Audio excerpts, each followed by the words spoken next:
कब होंगे मध्य प्रदेश के अगले मुख्यमंत्री? मध्य प्रदेश में मुख्यमंत्री के नाम का इंतजार खत्म हो गया है।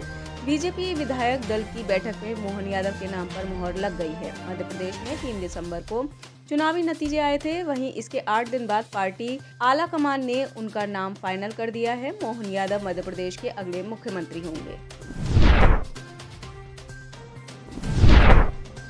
सिरफिरे युवक ने कोचिंग जा रही छात्रा को मारी गोली। राजधानी पटना के मसौढ़ी में सोमवार की सुबह कोचिंग जा रही 12वीं क्लास की छात्रा की गोली मारकर हत्या कर दी गई। घटना मसौढ़ी के मनीचक के पास की है, जहां घात लगाए सनकी युवक ने घटना को अंजाम देकर मौके से फरार हो गया। घटना की सूचना मिलते ही सहायक पुलिस अधीक्षक शुभम आर्य अपने दल बल के साथ घटनास्थल पर पहुंचकर मामले की जांच में जुट गए हैं। आनन फानन में लड़की को अनुमंडलीय अस्पताल में भर्ती कराया गया, जहां चिकित्सक ने मृत घोषित कर दिया। दिल्ली सरकार ने नरेला में जेल निर्माण को दी मंजूरी। दिल्ली के नरेला इलाके में बनने के लिए प्रस्तावित राष्ट्रीय राजधानी की चौथी जेल के निर्माण को सीएम अरविंद केजरीवाल सरकार ने अपनी मंजूरी दे दी है।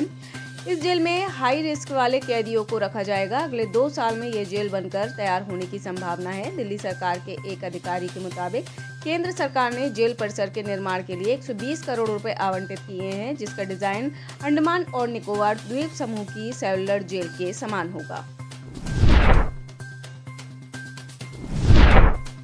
सुप्रीम कोर्ट के फैसले से बौखलाया पाकिस्तान। जम्मू कश्मीर से अनुच्छेद 370 हटाए जाने के बाद पाकिस्तान में खलबली मच गई है। सुप्रीम कोर्ट ने इस फैसले को जायज और संविधान सम्मत बताया है। शीर्ष अदालत ने फैसले में कहा है कि अनुच्छेद 370 एक अस्थायी प्रावधान था। केंद्र सरकार ने जो भी फैसला लिया था वो संविधान के दायरे में लिया गया फैसला था। इसके साथ ही कोर्ट ने चुनाव आयोग को सितंबर 2024 तक जम्मू कश्मीर में चुनाव कराने का भी आदेश दिया है।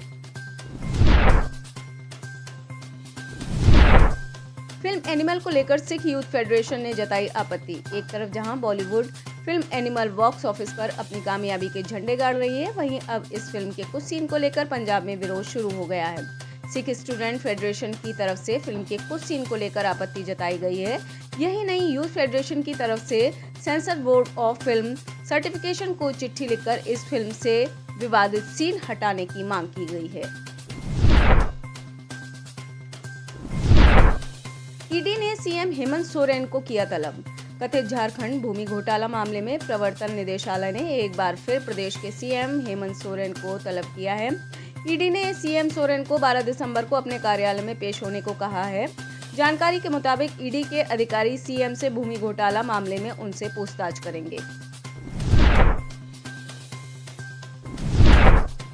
लव जिहाद कमेटी को करे खत्म। समाजवादी पार्टी के विधायक रईस शेख ने मांग की है कि लव जिहाद मामले की शिकायत को लेकर महिला एवं बाल विकास विभाग द्वारा गठित अंतरधार्मिक विवाह परिसर समन्वय समिति को रद्द किया जाना चाहिए। विधायक शेख ने ऐसा पत्र उप मुख्यमंत्री अजित पवार और संबंधित विभाग की मंत्री अदिति तटकरे को दिया। लोढ़ा ने दावा किया, राज्य में लव जिहाद के 1 लाख से ज्यादा मामले हैं। हालांकि आरटीआई से पता चला है कि समिति को अब तक केवल 402 शिकायतें ही मिली हैं। विधायक रईस शेख ने मांग की है कि लव जिहाद मामले में बनाई गई कमेटी को रद्द किया जाना चाहिए। कपास को घाटे में बेचने को मजबूर हुए किसान। शिरोमणि अकाली दल के अध्यक्ष सुखबीर सिंह बादल ने प्रधानमंत्री नरेंद्र मोदी को एक्स पर पोस्ट कर पंजाब में एमएसपी पर कपास की खरीद सुनिश्चित करने के लिए हस्तक्षेप करने की अपील की है। उन्होंने एक्स पर पोस्ट कर लिखा है कि पीएम नरेंद्र मोदी हस्तक्षेप करें और सुनिश्चित करें कि पंजाब में कपास की खरीद 6,920 रुपए प्रति क्विंटल पर हो और गुणवत्ता में 150 रुपए प्रति क्विंटल की कटौती पर खत्म किया जाए। मोदीनगर साउथ तक नमो भारत ट्रेन का ट्रायल शुरू। Delhi Meerut rapid rail transit system corridor पर साहिबाबाद से दोहाई तक 17 किलोमीटर लंबे प्राइमरी सेक्शन पर पहली नमो भारत ट्रेन की शुरुआत के बाद इस कॉरिडोर के बचे हुए सेक्शन पर भी नमो भारत ट्रेन के परिचालन की कोशिशें तेज कर दी गई हैं। इसी कड़ी में अब जल्दी ही यात्री इससे आगे तक की यात्रा तय कर सकेंगे। इसके तहत रविवार को दोहाई से लेकर मोदीनगर साउथ स्टेशन तक नमो भारत ट्रेन का ट्रायल रन किया गया।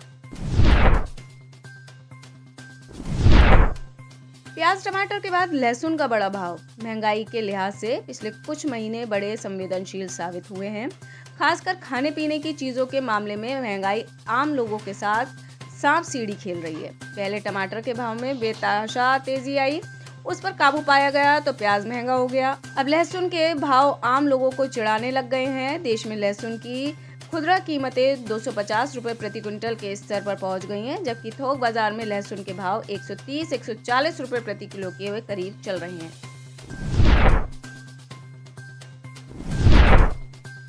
जापान के बीच पर उतराती मिली हजारों मरी हुई मछलियां। जापान के होक्काइडो प्रांत में हाकोडेट के तट पर शुक्रवार सुबह हजारों की संख्या में मछलियां उतराती दिखी। इतनी भारी संख्या में मरी हुई मछलियों को देखने के बाद स्थानीय लोग हैरत में पड़ गए। हेल्थ एक्सपर्ट्स ने इन मछलियों को ना खाने की सलाह दी है। स्थानीय प्रशासन ने भी लोगों से आग्रह किया कि मरी हुई मछलियों को घर न लाया जाए, क्योंकि हो सकता है जहर की वजह से इन मछलियों की मौत हुई हो। इन मरी हुई मछलियों का एक वीडियो सोशल मीडिया पर वायरल हो रहा है, जिसमें हजारों मरी मछलियां दिखाई दे रही हैं, जिससे स्थानीय लोगों और पर्यावरणविदों के बीच चिंताएं बढ़ रही हैं।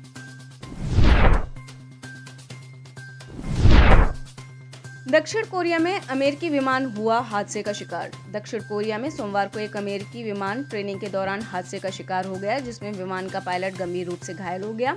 योनहाप समाचार एजेंसी की रिपोर्ट के अनुसार हादसे का शिकार हुई अमेरिकी विमान की पहचान F-16 फाइटर जेट के रूप में हुई है। रिपोर्ट के अनुसार जेट सियोल से 178 किलोमीटर दक्षिण में गनसन में एक हवाई अड्डे से उड़ान भरने के बाद पानी में दुर्घटनाग्रस्त हो गया। योनहाप ने बताया कि हादसे के तुरंत बाद पायलट जेट से बाहर निकल गया और उसे बचा लिया गया।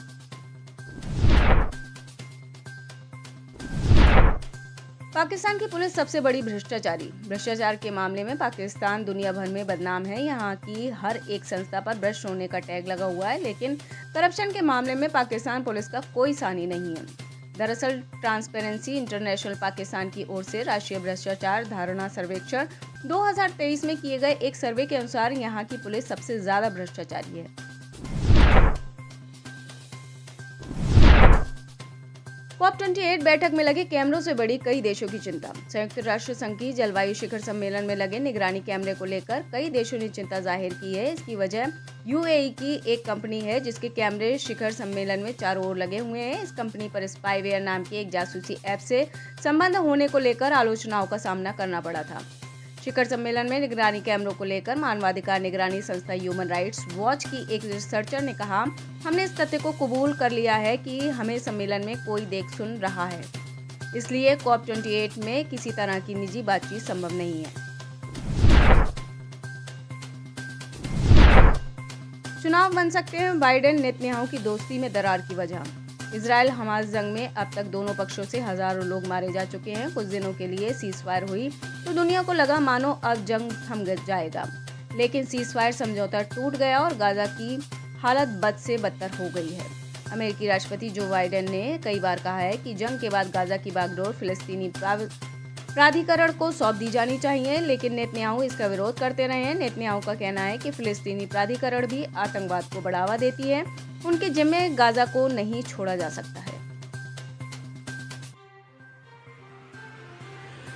आप इस खबर के बारे में क्या सोचते हैं, हमें कमेंट सेक्शन में बताएं। साथ ही ब्रह्मास्त्र न्यूज को सब्सक्राइब और शेयर भी जरूर करें।